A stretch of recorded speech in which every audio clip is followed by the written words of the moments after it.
2017 model വരുന്ന പെജീറോക്ക് വെറും 37,000 ദിറംസിന്, അതും 92,000 കിലോമീറ്റർ മാത്രം ഓടിയിട്ടുള്ള GCG സ്പെക് ആയിട്ടുള്ള ഒരു കിടിലം പെജീറോ ആയിട്ടാണ് നമ്മൾ ഇന്ന് വന്നിട്ടുള്ളത്. കണ്ടല്ലോ, ഒരു കിടിലം വാഹനം എന്ന് പറഞ്ഞാൽ കിടിലം വാഹനം.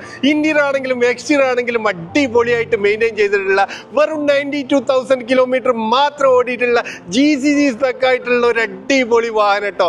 7 സീറ്റർ നോക്കുന്നവർ, പെജീറോ നോക്കുന്നവർ, അതും കിലോമീറ്റർ വളരെ ലോ കിലോമീറ്റർ ഓടിയിട്ടുള്ള വാഹനമാണ് നമ്മുടെ അടുത്ത് വന്നിട്ടുള്ളത് കേട്ടോ. കണ്ടല്ലോ, ഇതിന്റെ ഇന്റീരിയർ ഒക്കെ എടുത്ത് പറയേണ്ട ഒരു ഇന്റീരിയർ ആണ്. അത്രയും നീറ്റ് ആൻഡ് ക്ലീൻ ആയിട്ട് യൂസ് ചെയ്തിട്ടുള്ള ഇന്റീരിയറും എക്സ്റ്റീരിയർ ആണെങ്കിലും നന്നായിട്ട് മെയിൻറ്റെയിൻ ചെയ്തിട്ടുള്ള എക്സ്റ്റീരിയർ ഉള്ള ഒരു വാഹനമാണ് നമ്മുടെ അടുത്ത് വന്നിട്ടുള്ളത് കേട്ടോ. അപ്പൊ ഈ വാഹനത്തിന് നിങ്ങൾ മുടക്കേണ്ട വെറും 37,000 ദിറംസ്. ഇനി നിങ്ങൾക്ക് ഫുൾ ലോൺ വേണോ, ഫുൾ ലോണിൽ ഈ വാഹനം കിട്ടും കേട്ടോ. 3,000 ദിറംസിന് മേലെ സാലറി വാങ്ങിക്കുന്ന ആർക്കാണെങ്കിലും ലോണിന് അപ്ലൈ ചെയ്യാൻ പറ്റും. അപ്പൊ നിങ്ങൾക്ക് നല്ലൊരു കിടിലം വാഹനം, അതും 7 സീറ്റർ ചെറിയ ബഡ്ജറ്റിൽ 37,000 ദിറംസിന് 2017 മോഡൽ വരുന്ന ഒരു കിടുക്കാച്ചി വാഹനം.